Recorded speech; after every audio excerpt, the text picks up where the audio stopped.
modernization of the housing and communal enterprises. Будет способствовать реализации инвестиционных проектов относительно модернизации жилищно-бытовых предприятий.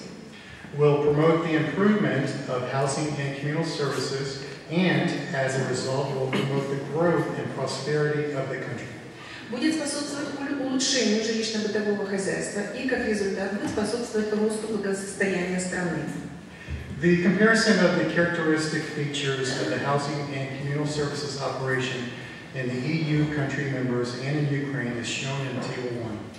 Сравнительная характеристика особенностей жилищно-коммунального хозяйства, работы жилищно-коммунального хозяйства в странах-членах ЕС и Украине показана на рисунке на таблице 1. So, the basic characteristic features of the housing and communal services in the EU country members can be mentioned.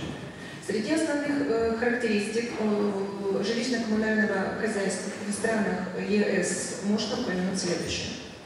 As far as the legislative and normative regulation of the relations in the sphere of housing and communal services is concerned, что касается законодательного и нормативного регулирования отношений в сфере жилищного коммунального хозяйства, это normative and legislative systems are based on taking into account the specific character of a separate country, economic interest of all subjects of the market, that allows forming an effective system of the government control of their relations. Нормативные и законодательные системы основываются на учете особенностей характера каждой отдельной страны, на экономических интересах всех субъектов рынка, что позволит формированию эффективной системы государственного контроля их отношений.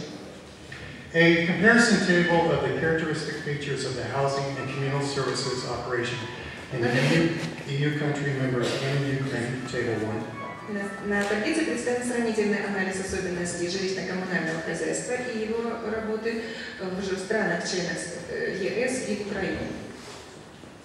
For state policy of the three countries of Sweden, Germany, and Poland, the government actively controls the relationships at the market of housing and communal services.